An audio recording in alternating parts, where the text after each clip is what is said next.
Assalamualaikum warahmatullahi wabarakatuh. Apa kabar anak-anakku sekalian? Semoga kalian dalam keadaan sehat walafiat. Bertemu lagi kita pada mata pelajaran matematika. Hari ini Ustazah akan membahas mengenai luas permukaan prisma.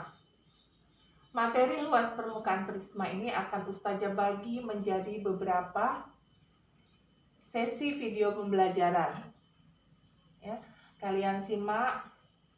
Kemudian semoga video sederhana ini bisa dengan mudah kalian mengerti sehingga kalian dapat mengerjakan soal. Siapkan buku dan alat tulis kalian. Marilah kita membaca doa sebelum belajar. Allahumma inni as'aluka ilman nafi'an wa rizqan thayyiban wa amalan mutaqabbalan. Bismillah. Prisma seperti yang pernah kalian kerjakan sebelumnya, tugas yang Ustazah berikan, kalian bisa menggambar berbagai macam bentuk prisma.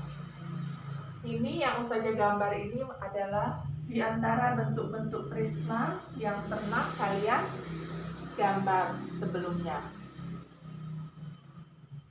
Kubus merupakan prisma segi empat yang sisi-sisinya sama panjang.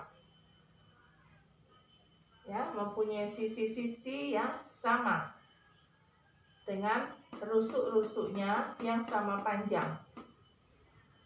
Kemudian ada prisma tegak segitiga. Ini prisma tegak segitiga.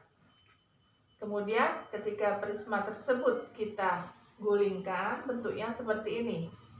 Jadi seperti bentuk atap rumah atau bentuk tenda. Kemudian ada prisma segi empat yang dinamakan balok. Ya, jika prisma segi empat yang keempat sisinya sama, jadi sisi-sisinya sama, keenam sisinya sama, itu dinamakan kubus.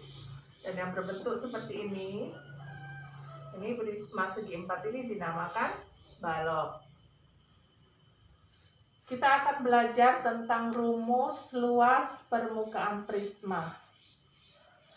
Jadi secara umum, rumus luas permukaan prisma ini seperti Ustazah tuliskan. Luas permukaan prisma itu sama dengan 2 dikali luas alas ditambah buka kurung keliling alas dikali tinggi. Saya akan jelaskan dulu yang mana namanya luas alas. Untuk prisma yang dinamakan kubus, ketika ditegakkan seperti ini, luas alasnya ini yang di bawah sini. Jadi kalian masih ingat rumus luas persegi. Luas persegi rumusnya apa, Nak? Luas persegi rumusnya sisi kali sisi.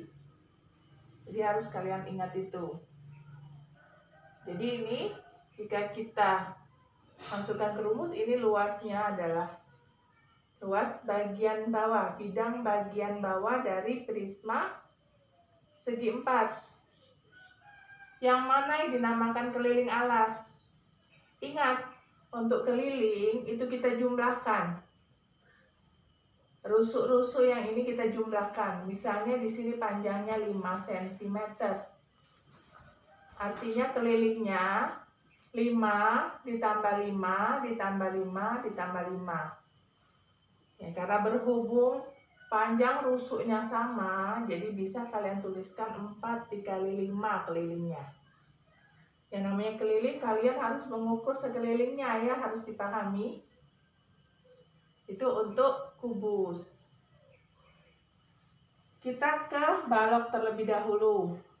Rumus untuk luas permukaan balok itu sama seperti rumus luas permukaan prisma pada umumnya.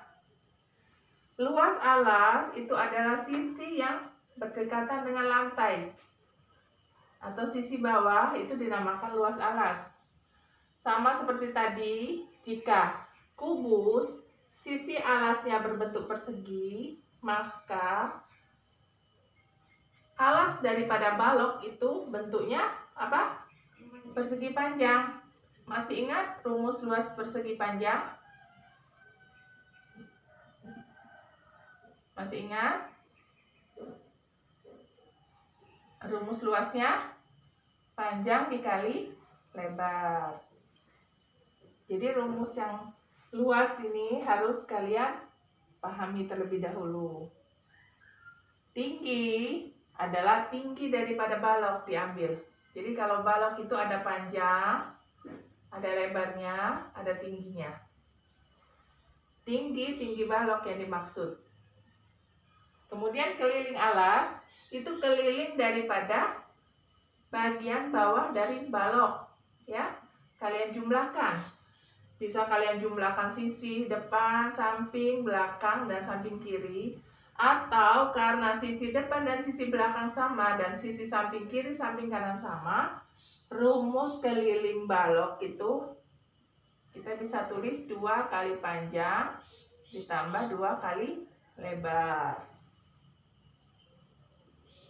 Sampai di sini bisa paham ya? Sekarang kita akan membahas prisma segitiga. Prisma segitiga dinamakan prisma tegak segitiga itu karena alasnya berbentuk segitiga. Jadi ketika prisma tersebut ditidurkan, yang menjadi tinggi bukan tingginya ini, bukan tinggi segitiga, tapi yang menjadi tinggi itu adalah bagiannya ini. Rusuk yang ini tingginya. Jadi ketika diberdirikan, jadi ini merupakan tinggi. Tinggi prisma adalah ini T-nya. Jadi ini alasnya. Jadi misalnya Ustazah buat di sini penyikunya. Ini alasnya artinya. Ini bagian alasnya segitiganya. Sekarang perhatikan bagaimana kita mencari rumus luas permukaan prisma pada prisma tegak segitiga. Perhatikan, luas alasnya berbentuk segitiga. Ya. Luas alasnya berbentuk segitiga. Luas segitiga, masih ingat luas segitiga rumusnya? Setengah A kali T.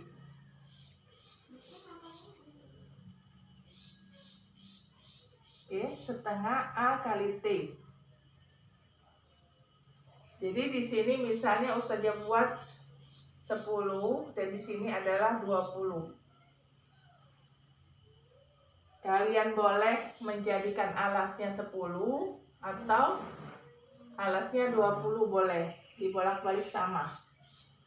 Jadi di sini luas alasnya adalah setengah dikali 10 dikali 20. Ya, setengah dikali 10 dikali 20. Kita bisa coret 5 kali 10 100 cm persegi. Jadi luas segitiga ini adalah 100 cm persegi. Bagaimana cara mencari keliling segitiga? Nah, ini ya harus agak kalian pahami. Keliling artinya panjang. Panjang alas, panjang tinggi dan panjang sisi miring itu dijumlahkan. Jadi bagaimana cara mencari sisi miring? Itu kita menggunakan rumus Pythagoras. Ya, nanti akan Ustazah bahas satu persatu pada sesi berikutnya. Jadi mungkin nanti untuk prisma akan Ustazah berikan 3 video lanjutan. Oke. Kalian pahami dulu yang sesi pertama ini, video pembelajaran yang pertama ini. Kemudian kita akan lanjut pada video pembelajaran yang kedua. Assalamualaikum.